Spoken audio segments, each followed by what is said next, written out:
Thank you for joining us for Live Paranormal Radio. From the paranormal to the unexplained, it all happens here. It all happens here. Looking to enhance your radio experience? Participate in our live video chat 24/7 with our Live Paranormal Radio show hosts and other like-minded people. Live Paranormal.com, the only interactive social chat room supported by Full Interaction Media. Stop by now and join the fun.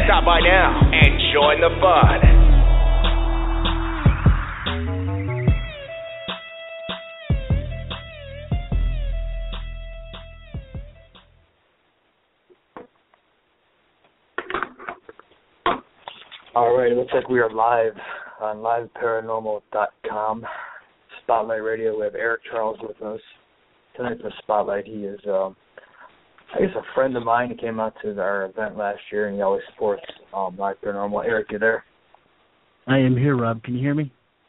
I can hear you. Can you hear me? Oh, I can hear you. That's fantastic. Then we have a winning broadcast so far. Score. Can you hear me? Nikki, I can hear you for sure. Oh, you sound very Rob. Loud and clear. Okay, that was only like a mild heart attack, I swear. My mic keeps going out like every time I start a show. Man. Maybe today will be different. She will occasionally have like an issue, and it's hilarious. It's not funny. That's what we had. Let's see, when we had Wanda K on, and Wanda K was in front of both of us, so it really didn't matter. But for whatever reason, it sounded like she was coming from a toilet. It was like a tin can. So I kept calling it live from the toilet. So it could have been. Yeah, I decorated the bathroom in Live Paranormal and Scared.net. It's very hot. Yeah, the way I'm figuring it, as long as it makes me laugh, that's all I really care about. So as long as Heck yeah. Me, I don't care. If it's at someone else's expense, then what are you going to do? You know, as long as you're having a good time, it's totally worth it. Yeah. So it was. This was not like a greatly, deeply planned interview. This is kind of a thrown together thing, but not a better person that we could ask to have on is Eric Charles, because he has the Haunted Buffalo stuff, and I'm somewhat close to Buffalo, and Eric, you definitely come out and you supported the Live Paranormal SuperCon, and we definitely appreciated that. And as we talk today, you're definitely coming next year, so we can't wait to see you. Yeah, I am stoked to come out next year. Last year was great. I had a blast, met a lot of people, had some of the folks that I met on the show, and definitely looking forward to next July. 24th and 25th, right? 24th, 25th. Last year was the 26th of July. And the thing that was kind of interesting about last year is I did a Live Paranormal meet and greet and kind of an event called the Paracon back from like 2010 to 2012, so three years. And we took 2013 off. And while we were at an event in Gettysburg, we decided to bring it back together. And we had about 50 days to throw it together. So for 50 days, I think the planning and advertising, we had a pretty decent turnout and a pretty good crowd, and everyone seemed to have enjoyed themselves. And the best part is our return for next year is almost 100%. So it made it quite interesting when we had all of that. You know, the whole table area, vending area was full. So we did not, it's kind of a different setup this year. We're out into the lobby and we're roping the lobby off with some red velvet roping, and it will be, that will also be part of the vending area. So it's good, and you did a great lecture with Tim Shaw. You guys ran over. I remember that. So one of those guys, shut up. We weren't like that. Good. It was all good.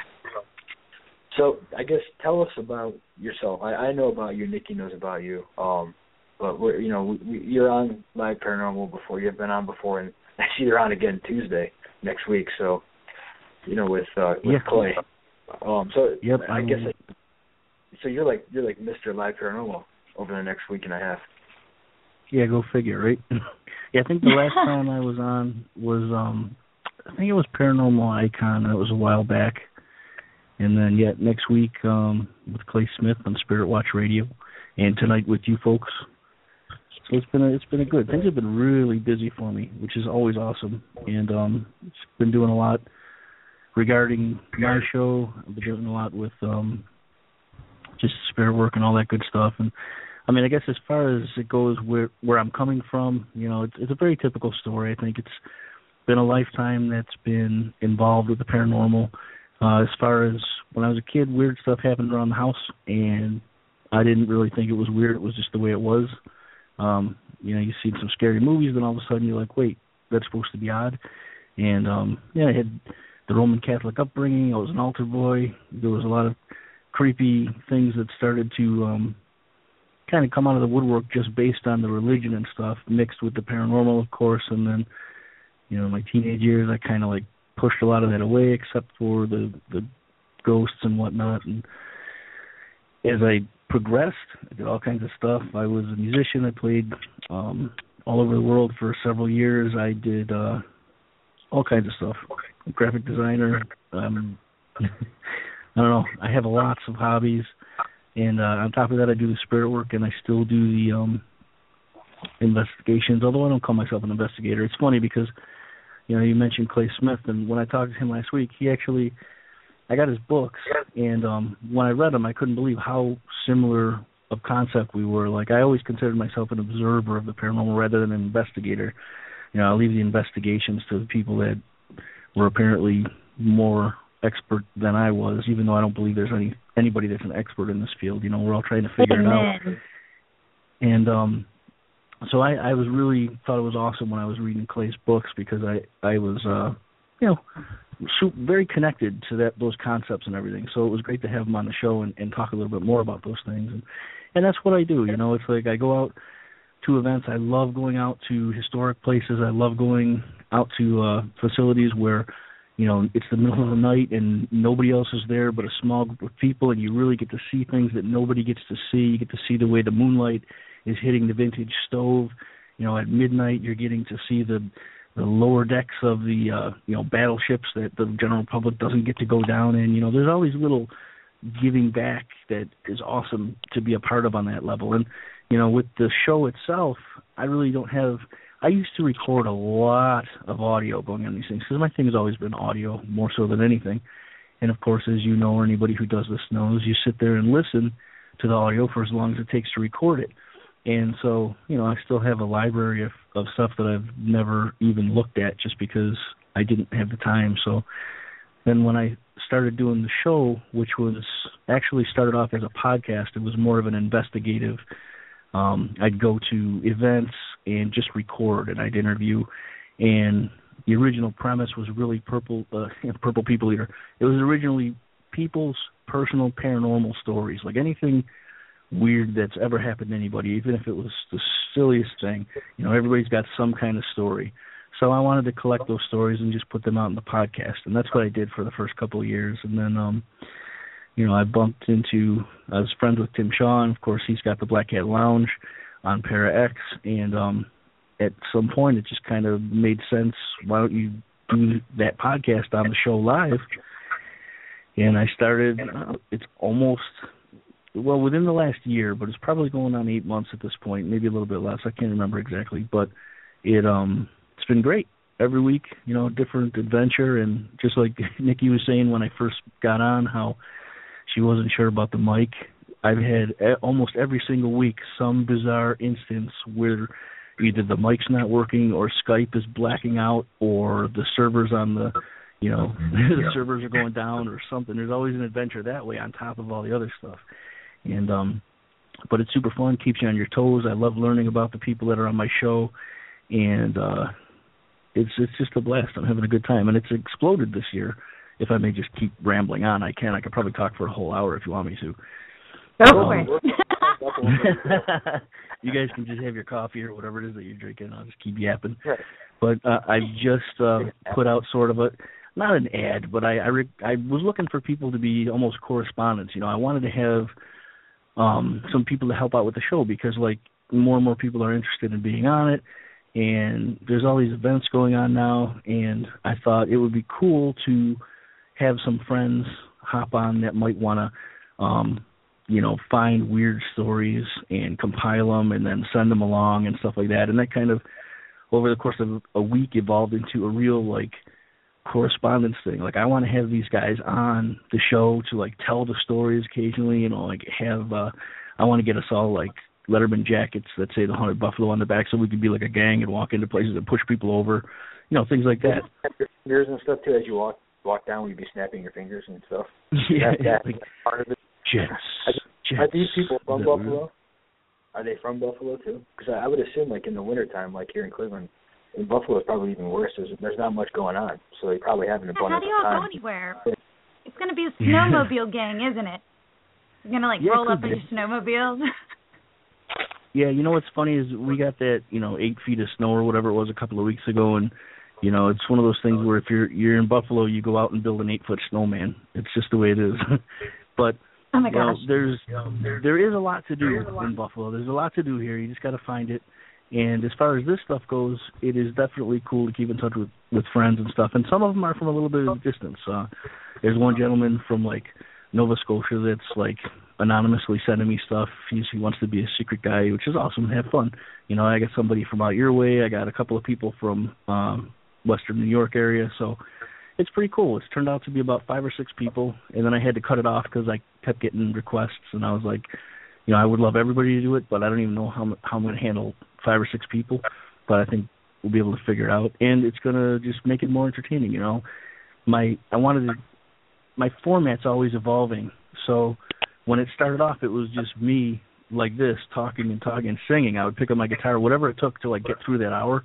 And now it's kind of I want to have my intro. I want to have the weird stories and the paranormal stories from people, and then I want to have my guest for 20 minutes or so.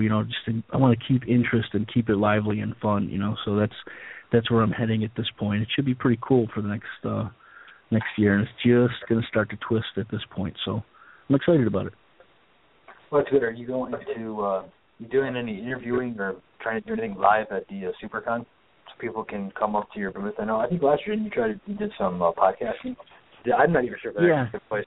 I was so busy walking around making sure everyone was good. I know you had your intentions with your podcast, but I'm not sure if you actually followed through with that or not.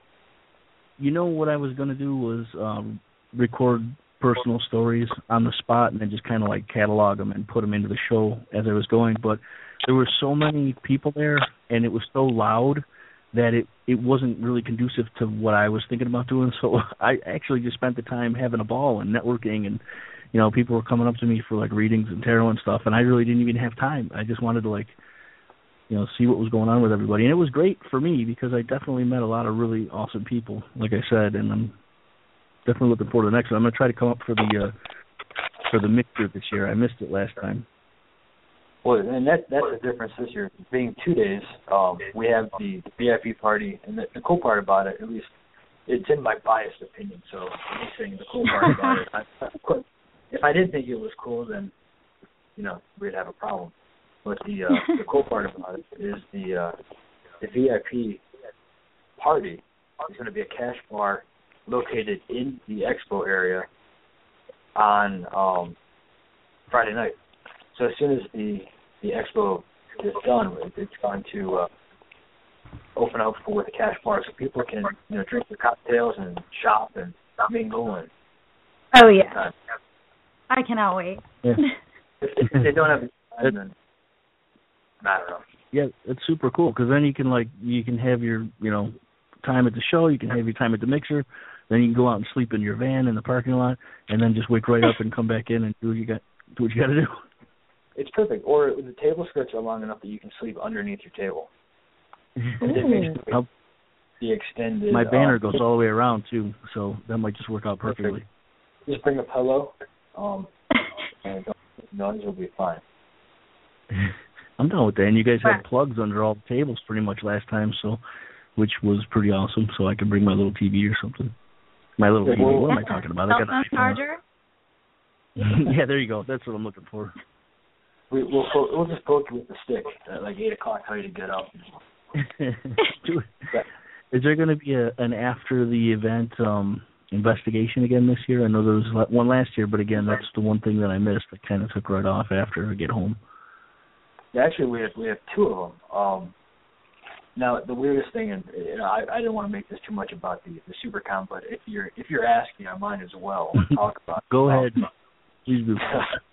So, during the setup of the event last year, and I was going back and forth to Erie. I probably was there like 4 or 5 times, and I guess the people who worked there and some random people came out there like, oh, paranormal.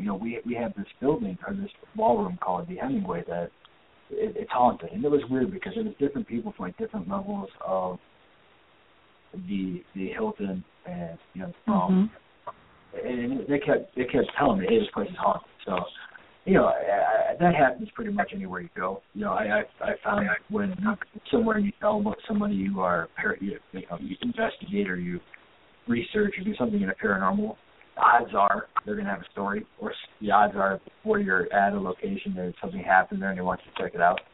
So, I kind of let it go by for a while, and then I just kept getting all of these people coming to me, so we decided to do an investigation there like 3 or 4 weeks ago, and we got some evidence, and they're going to let us do an investigation on Friday night at the Hemingway Ballroom. We couldn't establish why that particular ballroom is haunted. I'm pretty sure Hemingway's not there himself, but they're we're not that bold in our marketing to say to sit down with Hemingway. Right. We could probably charge $500. Captain Murphy, though. It would be kind of an odd strategy, but who had that and Chip Coffey, and then I think the thing that I left out was Chip Coffey then was walking through, and he was taking a smoke break every couple hours, and they came in, some of the workers, we're talking to him, and he walked through and he's like, I definitely think it's haunted and whatnot, and if you are a Chip Coffey fan, then obviously that means something to you. If you're not, then take it or leave it. So Chip will be there on Friday night, and we'll do a limited investigation into Hemingway with Chip Coffey on Friday night after the VIP party. And then Saturday we'll be back at the Waterford Historic Complex, which is a 3-building complex with Eagle Hotel, Judson House, and the Waterford Historic Museum. And that worked out really well for us last year.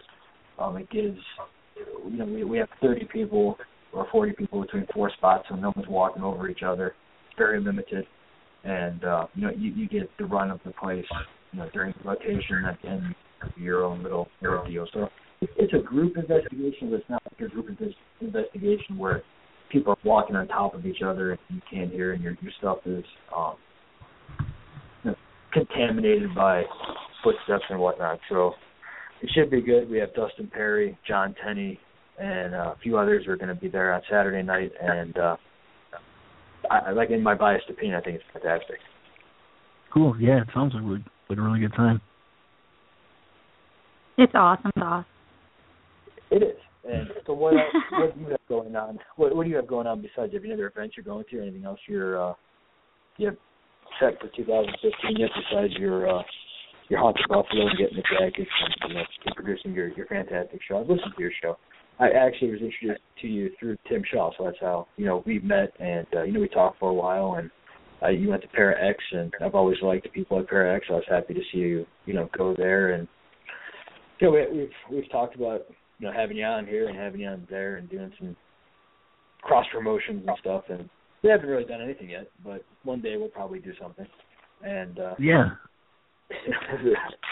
And then it'll be 2018. We'll be doing the same thing. Like, hey, do you remember what this 2015 was when we talked about in 2015? And it's now 2018. We still haven't done it, and that was a shame. So we'll have to definitely do it. We'll save it for the SuperCon. But yeah, the SuperCon's busy. So hopefully we can talk ahead of time. Maybe even do something. So I think we might go up to Buffalo. Maybe do some investigating this year as well. 2015. Yeah. Kind of doing this whole live. I have a question about that. When does the snow go away up there? Well, really? Never. It does actually. It probably goes away. I'm gonna say I've seen it here in the very beginning of May, but I would say probably mid to end of April is your best bet for not seeing too much snow anymore. Okay, so that's one way Easter to snow go. isn't unreasonable. You know what's comical about that, Eric, is that, you know, I'm from the general area. You know, when we're about 2 hour difference, you know, I feel like we're all in the Northeast here. And being in Cleveland, I get the snow. And we had a debate about Buffalo, if it really was bad in November. And I'm like, yeah, I don't think it is. I think we'll be okay. We should go in November. And about 1 week later, that's when all that snow hit. So it made me look like an idiot. And I'm not happy with Buffalo right now because it made me look bad. And I believe in Buffalo. I believe in the November weather, and it turned around and made me look stupid, which is rare. Yeah, I mean, really, it doesn't. Awesome. But that's why I think it doesn't generally start to snow until December. I mean, there's been plenty of Novembers with very little snow. I mean, but then we've had snow the last couple of years on Halloween. I think there's snow or rain. I think that there's a cycle to it, because I remember being a little kid and having the snow be up to my shoulders and above when I was younger, and then there was that like a stint, seems like through the mid to late 80s into the early 90s where there was not a lot of snow, and then all of a sudden you get hit again, and then it kind of goes away again, and then we've got this back and forth. But who really knows? I mean, honestly, I like it from probably December 1st until January 5th, and then I'm done. Like I love Buffalo and all that stuff, but I mean, I like other places too, like Charleston and whatnot, and I'm always trying to get my wife to why don't we just go live down there for a little while, But there's give and take everywhere, and the funny thing is everybody's like, well, there's no tornadoes and there's no hurricanes where we live, and I'm like, yeah, well, hurricanes and tornadoes don't last for 6 months. Right, and who doesn't like Charleston? You can go to Charleston. I would love to live in Charleston. Yeah, I love it down there. I have my niece lives down there. She runs a plantation, and it's just a beautiful place. We're gonna try and get down there this year again, and it's 20 minutes from Charleston and 20 minutes from the ocean, and the place is awesome. When we were down there last year, or they hooked us up with Bulldog tours, and we did a late night cemetery tour and everything, and it was pretty cool. Definitely, all the historical buildings, the cemeteries, everything just looked great. It was pretty cool. Last time I was there, we stayed at the old Citadel. The original Citadel is actually now like a chain hotel. It's like an upscale chain hotel. I think it's like the Best Western Suites or something. I can't remember. But my cousin is from Beaufort. So that's another great city, but Charleston, the history is fantastic there. Absolutely, so, it's funny. Oh, go ahead. No, go ahead. I was just going to say, when we got there, we drove. It takes 20 hours or whatever, 16 hours. I can't even remember, but we got there and we all needed a stretch. We parked. We went for a walk down this little path, and everything was great. It was a beautiful sunny day, and my daughters were running, and there was a tidal river on one side and swamps on the other, and the road was, maybe a little bit wider than the vehicle could go down. And my daughter was running. I looked over, and there's alligators everywhere. And I was like, it was the first time I saw alligators out in the middle of nowhere with nothing between any of us, and they were huge, and they looked like dinosaurs, and I was like, oh, man. But we got the kids back, and then we just took a whole bunch of pictures, and then found out that generally they don't bother anybody over there. It was neat. That was one of my favorite things. We would drive around the swamps at night and shine lights, and you could see eyes everywhere. Oh, wow. From the alligators. Hopefully it's just the alligators. Yeah, maybe. Maybe there's a couple that weren't, but yeah, it was cool. And that tidal river, it comes in and out with the tide, so they would get like sharks and manatee in there and all kinds of neat stuff. It was just it was awesome. So yeah, I wouldn't mind living down there. Did you take the tour of that Fort Sumter? I did, as a matter of fact. Yeah, we took the boat out to the fort, and it was one of those freezing days. Like, we had coats on and it was freezing. It was right around spring, so it was unusually chilly there. But it was a great experience. I love Civil War stuff and whatnot. Well, the funny thing is like, if you're part of Live Paranormal, and if you're a friend of mine, I get like caught up on certain things, and then I just kind of go with it over and over for years. And I'm looking to go back there, and the reason why I'm trying to go back there is that it's the weirdest reason. Is you can go through the battleship, and see like what do they have, like a little museum, and then like a wall of like brass plaques. Are you familiar with there as well? With what? What's that? I missed that last part. It kind of came in and out. Oh, sorry. There's like if you go in the battleship, they have like a wall of like brass plaques from the servicemen who served on the battleship. I'm not sure if you saw that or not. I'm glad you did, because there's one of the brass plaques that has a guy who's got like he's waving, and I've never seen a brass plaque where they're like memorializing somebody, and the guy's waving, and he's got like a giant gloved hand on, and it's the biggest hand I've ever seen for a brass plaque. It's as big as his face. And I had a picture of it, and I lost the picture of it. And if anyone's from the area and can go get me a picture of that brass plaque, I would be forever grateful, because I lost the picture. And it's the funniest brass plaque I've ever seen, which I should not be saying because it's not. But if you do go back, let me know, because once you see it, then you'll be addicted. Now to I want to see it. The way I am, so. If I want to see a funny brass plaque. I've searched Yahoo. You deserve to see a funny brass plaque. It's just the most bizarre thing. He's wearing like a pilot's hat, like an old pilot's hat, and he's got the jacket on, and then he's got like waving. No one else, like they're all like serious, and this guy's like waving, and then that's how he's got the gloves on. And the hand is as big as his face. It's just bizarre. It doesn't match like. So is it like Mickey Mouse hand? Like kind of, like Mickey Mouse. It's not like a white glove. It's more of like a serviceman pilot oriented glove. But it's fantastic. It's one of the best things. I will certainly look for that next time I head down there. You should almost go just to see it and ask for the big hand plaque. They'll probably have no idea what you're talking about. But when you see it, you'll know. If I do ever find a picture, I'll post it on my Paranormal, because I'll make T-shirts and mugs. I don't know if I would not have the copyright for that, but on white T-shirts, right? For personal use, yeah, white T-shirts. It's got to be on a white T-shirt. You know what? White you could probably pull off baseball sleeves with that one. Right. Yep. Yeah, I think so. And she's digging on me again, because white T-shirts are $1 cheaper than a black T-shirt, so we always get their free promotional white T-shirts. And she said no one likes white T-shirts. But then everybody in this paranormal realm has black T-shirts, so having a white T-shirt, you're setting yourself apart. Right. Standing out like a sore thumb that glows in the dark. Just like the bright. Safety first, Nikki. Right. I blend in with it, though. I'm really white, so like you probably couldn't see me if I put it on. I would blend in. All you'd see is the Live Paranormal logo. Like it would be scary. So. Everybody thinks you're a ghost as you walk by. It happens. It has actually happened during investigations. In fact, there's a video on YouTube. I tried to delete all traces to it, but evidently some people can still find it, and they see me. And literally, I thought I looked like a ghost. It kind of freaked me out. So because I knew it was me.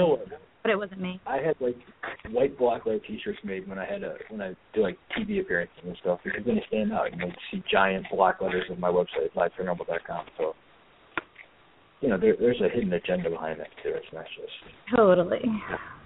I guess because Rob's a marketing genius.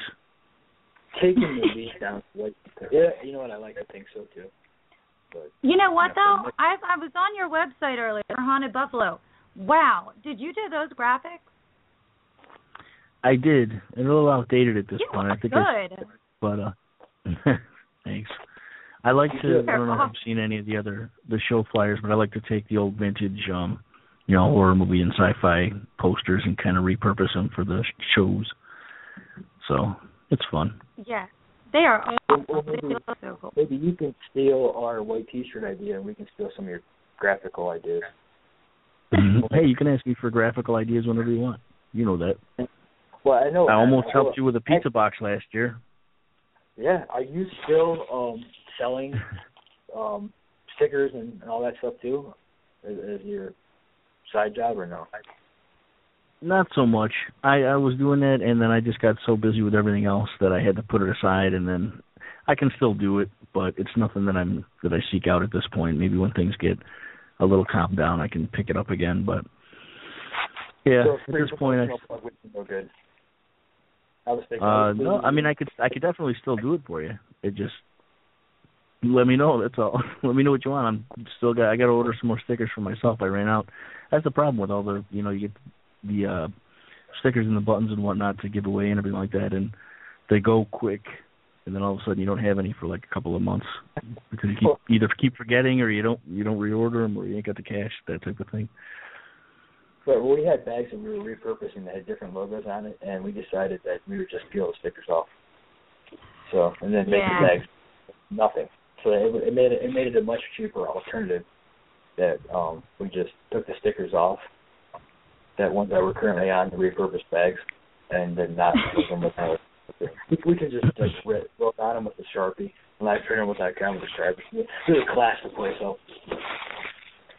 Well, it's funny. I mean, I used to do that when I was in high school. I used to draw on white T-shirts with a Sharpie marker. So if people wanted like their favorite punk rock band or whatever, the Exploited or the Misfits or whatever, I would make the shirt and charge them like $7. Because that's the kind of hopping guy I was. I sit home and draw. Shirts like that for $7 because if you are, maybe we'll have you do a couple for that. we want that kind of look, and I'm not paying more than $7 because you named your price. And I know. Man. There's quite inflation. I guess inflation since you're in high school, but I got $7. So what are some? You made a reference to you having other hobbies as well. What are some of your other hobbies outside of the paranormal? Other hobbies outside of paranormal? Well, I still play music a lot, and strangely enough, most of what I play, it has a campfire kind of horror sound to it. I wouldn't say paranormal, and there's that word again, paranormal, because nothing's really paranormal, right? But it is a good catchphrase word, and prior to all that, I've been playing music for years and years and years. So that took me around the world, and I was very stoked about that. And that in the last probably 4 or 5 years, I've been just playing solo. And you can hear that stuff if you want on Bandcamp. Just look up The Haunted Buffalo, and there's probably 3 albums worth of stuff on there that's got live full stuff. And then there's other solo stuff on, what is it? I don't know. There's a link from the Haunted Buffalo website, thehauntedbuffalo.com. I think the other one is SoundCloud. And I've got some of the promos for the show and some, covers that I've done and mostly originals and stuff. Other than that, definitely into photography. I've been doing that for a very long time. I've got always had the fondness for cemeteries and stuff. And I'm actually going to be doing a walk there on Sunday at Forest Lawn Cemetery in Buffalo, which is one of my favorite places as far as cemeteries go in the city. I used to work there years and years ago as a landscaper, and incidentally, I have an odd story or two about that place if you'd like to hear while we're on the topic. I'd love to. Well, the first time I ever saw what I considered to be a ghost or an apparition or whatever was at that place, and it was probably late 90s, and I was working there, and I got there at 6 o'clock in the morning, and we would start at 7, so I went over to the shed where they have the trucks, and we would load up the trucks with all the equipment and the people, and they would drive us to our section, and then we'd get out and start working. So anyways, I had just started there, and I didn't know anybody, so I was just standing by myself by the trucks. There's all these garage doors and everything, and they're all open. And it was early spring, and it was a beautiful morning. The sun was just coming up and everything. And there was a woman staring out. There's like a house. Maybe it was the original ground house or the office or whatever. And there was a woman standing in the door that had like on a maid kind of looking smock and whatnot. And she was staring past me into the garage. So I noticed her, and I was, like, looking at her, and then I thought, what the hell is she looking at? So I turned around and looked in the garage, and there's just nothing in there. You couldn't really see too much. By the backside it was dark because of how early it was and stuff. And everybody's milling around, and I look back at her, and she's still just staring into the garage, just like right past me. So I thought, whatever. And we get in the trucks, and we start to drive out to our sections. And I said, what are they getting? Are they getting the house ready for something? And, you know, my boss was like, why? No, why? I said, I saw, like, the cleaning lady in there. And he said, dude, you saw a ghost. He goes, that other people have seen a lady in there, and he kind of described her, and he said the place wasn't even open. It doesn't open for anything. Occasionally they have meetings in there and stuff like that, but it doesn't open until later on in the year. So that was the first time I ever actually saw something that I didn't even realize was odd, and apparently was. So that was the first instance there. And then, of course, dealing with all the... What's that? I said it makes you wonder throughout your life how many things you might have seen that might have been paranormal and you not have known. Totally. Well, you know, a similar situation happened just a couple of weeks ago. We were driving to pick up my daughter, my wife and I, and she was at a friend's house. They're on a rural country road, and I was driving, and I saw a woman walking with a blue hoodie on, and it was just about at the bottom of where our friend's driveway was, and the driveway meanders up the hill. So I said to Kelly, my wife, I said, is that Anne Marie, which is our friend? And she's like, what? And I said, if that's Anne Marie, where are all the kids? Why is she down there walking around? And Kelly said, where? And I said, right there in front of Anne Marie's driveway. And she said, Eric, there's nobody there. I was like, and right when she said that, the woman turned into Anne Marie, this woman's driveway, and there were, you know, hedges and whatnot there. So I figured, well, we'll find out who it is when we get there. And we turned in, and there was nobody there. And I stopped. There was nobody on the road. There was nobody hiding in the bushes. There was nothing. So things like that happen.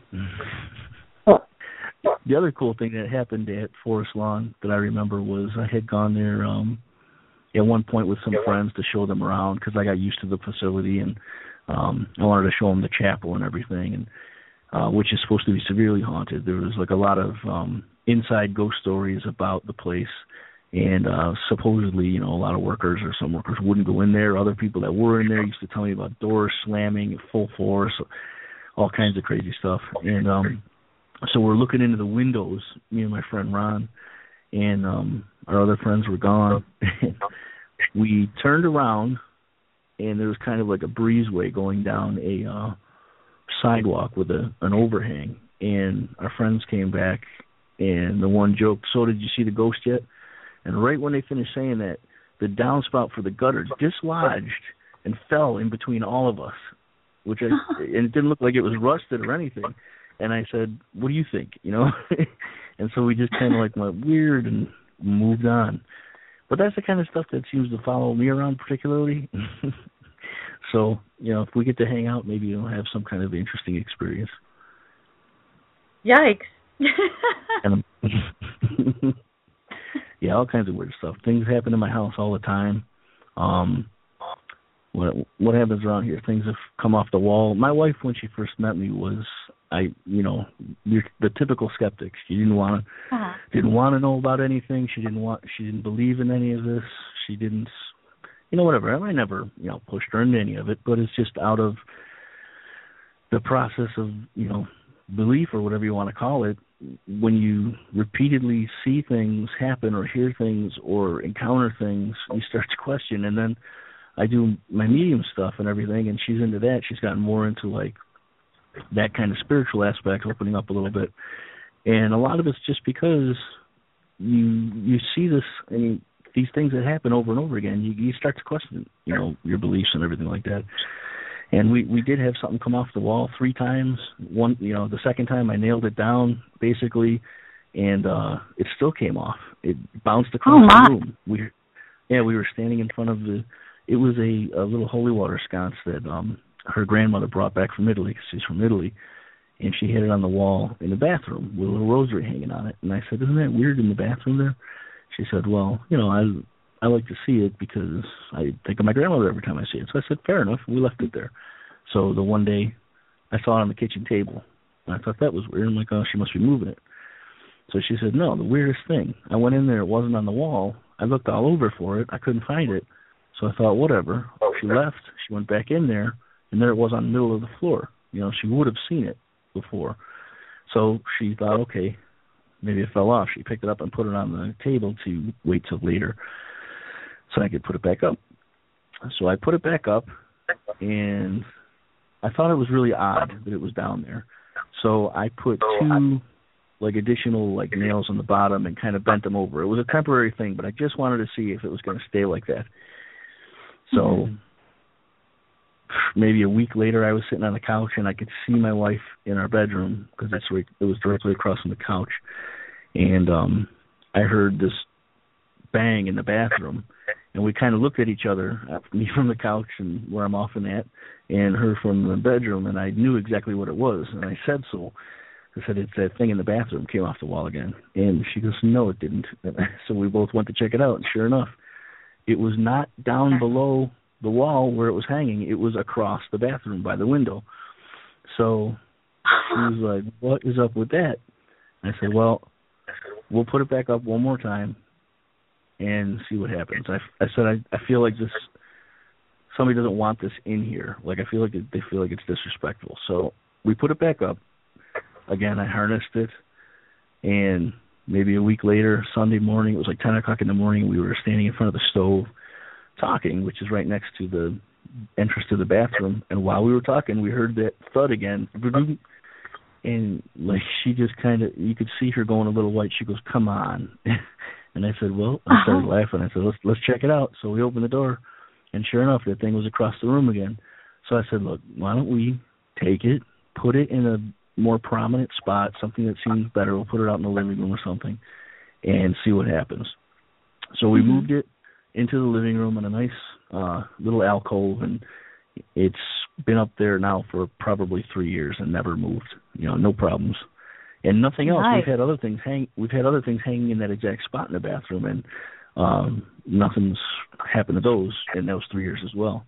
Yeah, lots of weird stuff. She woke me up once because one of the music boxes started to play in the living room at 2 in the morning. Now, granted, there's a humidity aspect to some of that metal and whatnot. If you hit certain humidity points, maybe the metal expands or contracts enough to make it move. But the problem with what we experienced, was that there was a switch that had to be moved, to the left or so, and it was moved, and it was just playing and playing and playing. And man, she grabbed my wrist really tight. She's strong. She's little, but she's strong. And so of course I get up and I'm just well, I'll go check it out, And then I creeped around the corner like a little kid, taking a look. And then I just turned it off, and that was it. And another weird instance was the one night same thing. Woke up in the middle of the night and heard a noise. It was like this back and forth kind of steady sound. It was just really odd. And I had a feeling I knew what it was because at the time my first daughter was still small enough to be in a swing, and it sounded like the swing was moving. So I walked out into the living room, and I had my phone at the time, and I think it was a Google phone when they first came out. It was a G1. It had really crappy video on it. But I just turned the video on for the heck of it and walked out into the living room, and then I flipped the light on, and that thing was moving full blast. It was all around the highest level, and it was moving, at 2 o'clock in the morning, just going full blast. Now, the child had gone to bed, at 7:30 or whatever time she went to bed, and we were up for hours. So obviously the device was off, and when we went to bed, it was off because the living room's right next to our bedroom, so we would have put it off. So that was another thing. You just walk out and that. We've had light bulbs pop as we walk under them inside the globes. We've had all kinds of little things like that, but it's never a dull moment, Sounds that way. Now, with your gift of mediumship, are you able to do this remotely? Do you have to have the person in front of you? Do you ever have a problem with anybody trying to get a message across to somebody? Does it really happen the Long Island medium? Well, you know what? For me, it's still an ever-evolving process, and I learn something new all the time. I know I don't need to be somewhere specific or in front of somebody only because as years kind of went past, as I was learning more and more, people would ask me while I was at work, they'd send me an IM or something, and I would just say, well, let's see if this works. I'd get back to them, and a lot of times it was right on. I remember a friend of mine, messaged me that she had a dream that her mother visited her the night before, and she said that it just seemed so real. Like, I felt like she was really here, and she asked me what my opinion was on that.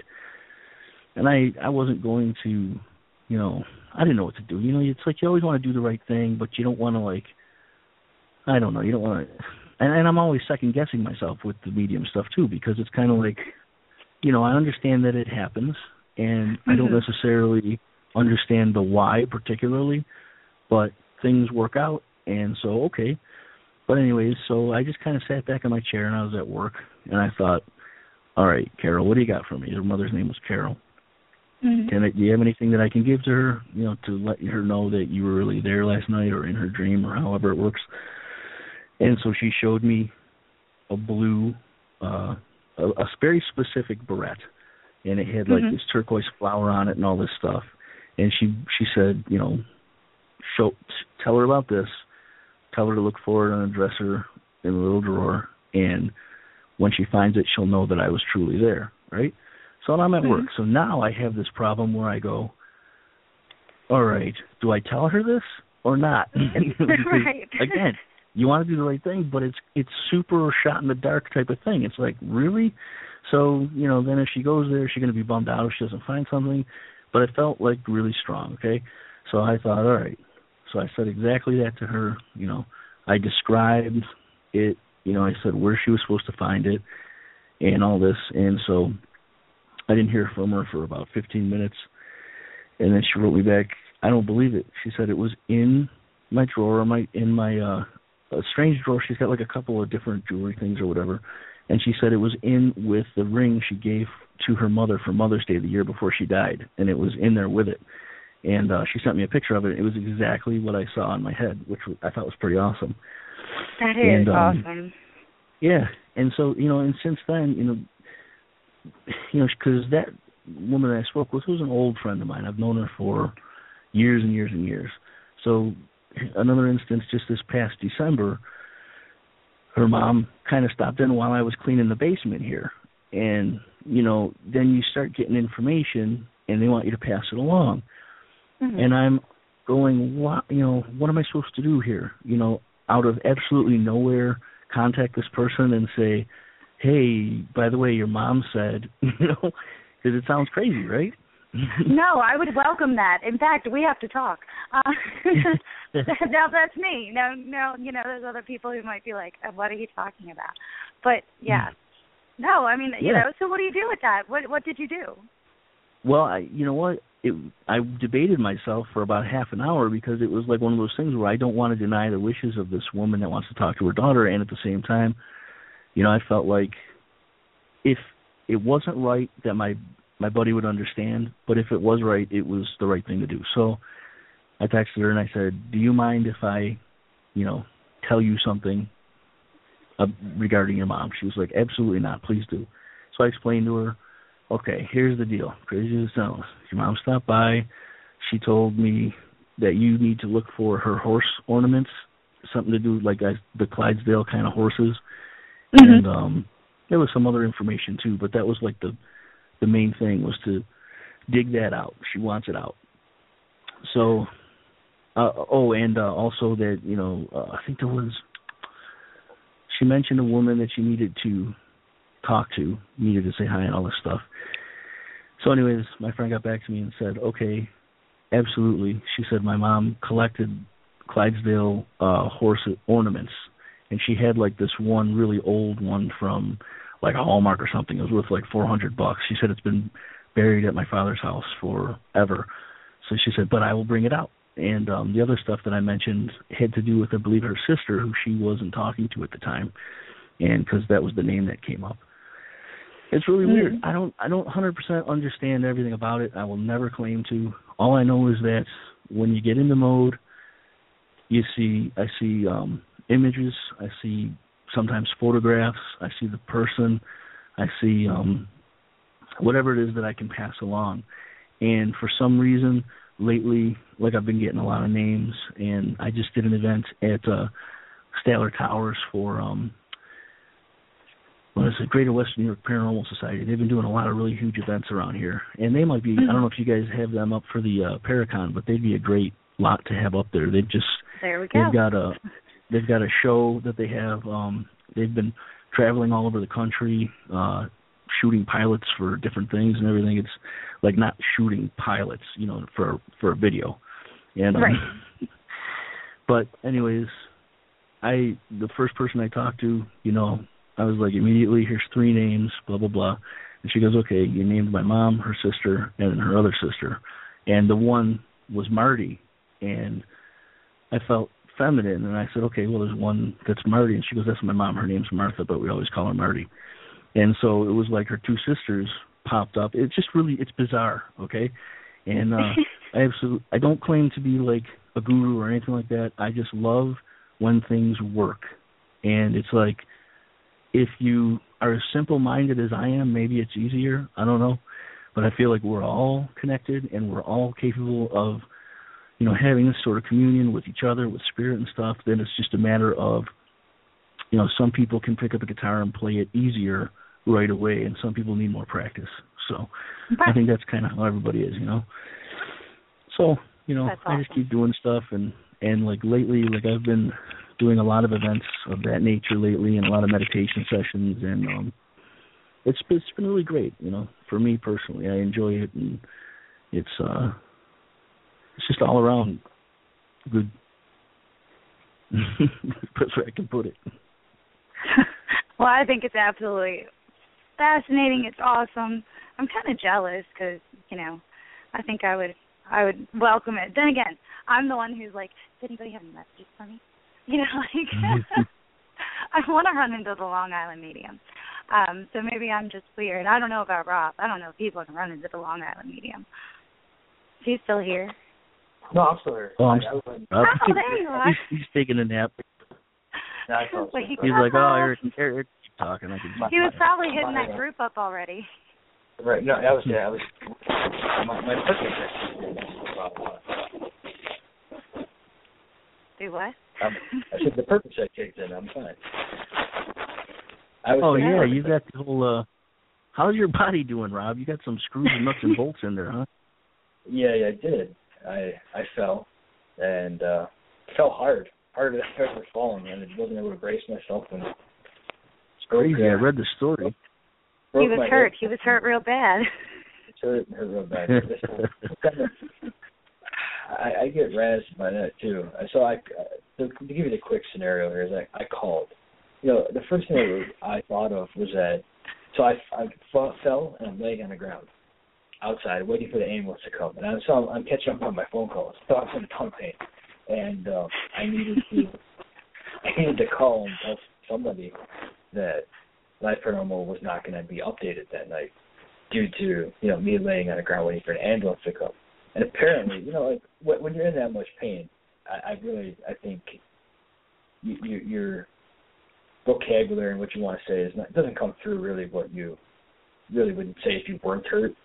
Sure. And apparently, I called Nikki because Nikki would post stuff for me. She's got Live Paranormal information and the codes and passwords, and I'm like, I called her, and apparently what I said was, I have fallen. I can't move my leg. I'm hurt. I'm hurt bad. The ambulance is coming. Live Paranormal. I can't update it tonight. I gotta go. And that's the only information I gave her. So I think it might even been more vague than that. It was. I'm hurt. I can't move my leg. I'm hurt. I'm hurt real bad. They're here to get me. I gotta go. And that's what I left it with. And then everyone was like all freaked out and there was mass chaos because no one knew what exactly happened. I just was hurt bad, and I gotta go because the ambulance is here. And I hear kids in the background. I'm like, oh my god, screaming in mass chaos in the back. But basically, so I fell and got to the ER, and they're like, "There's no way you broke your hip. You're too young."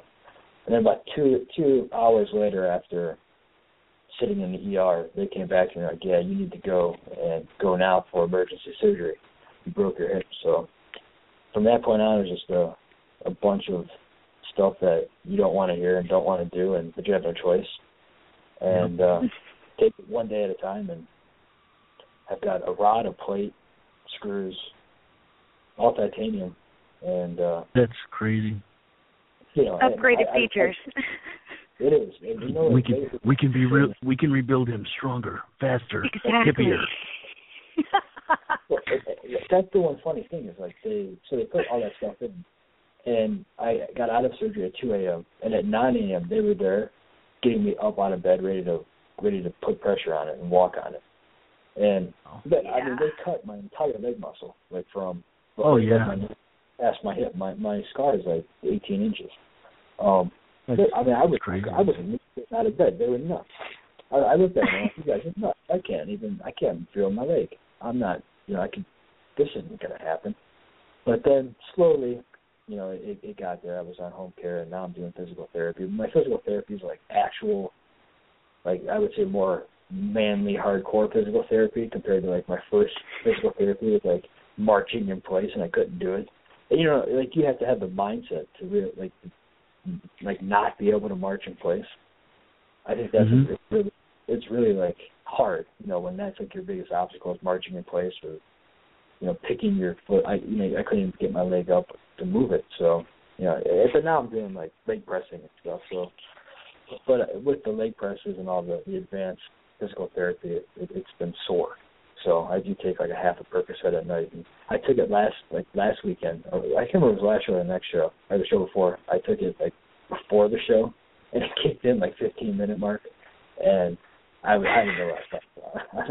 I made a bad call on that one. Luckily, it was like a SuperCon kickoff show, and we just talked about the SuperCon, so it didn't matter. But I was like, the next day I called her. I'm like, we should probably delete that. That was an awful show. So I actually did not take a Percocet. I'm waiting until after the show to take a half a Percocet. And we're still on after the show before that, where we thought perhaps the DEA was going to come in. Right.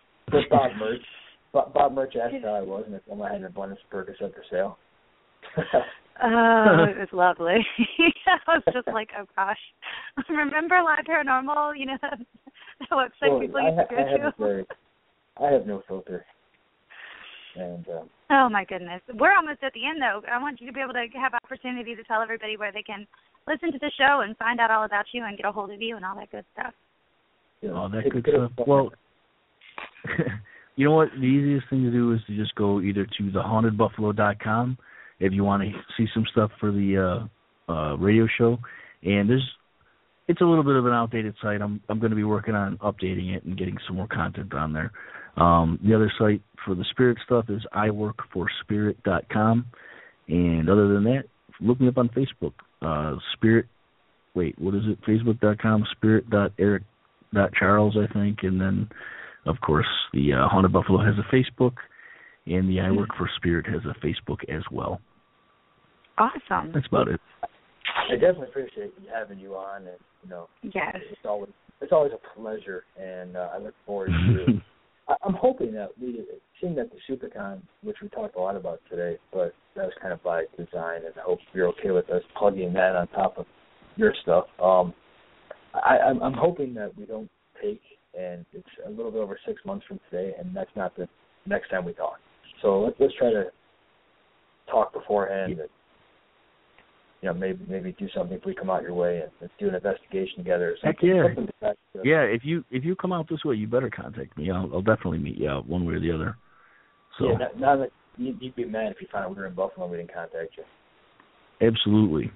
I promise we will contact you. We will contact you if we're in Buffalo. But we won't be there till there's not snow. Or not as much snow. Well, I'll see you in the spring then. But I'm sure we'll talk sooner or later, though. Definitely. We definitely appreciate it, and I will talk to you soon. Hopefully I'll talk to you sooner than I see you in July, and maybe we'll even see you sooner than that. Yes. Very cool. Awesome. Well, thank you very much for being on the show, and everybody, this has been Live Paranormal Spotlight Radio. Thank you, Nikki. Thank you, Rob. Talk to you soon. Thanks. Talk to you. All right, everybody. Thanks for listening. Tune in next week. We have a very special guest that we will announce later in the week. But be sure to tune in and check out ParanormalSuperCon.com and get your tickets for the Paranormal SuperCon. Tickets are limited, so check that out. Get them now. Thanks, everyone. Bye.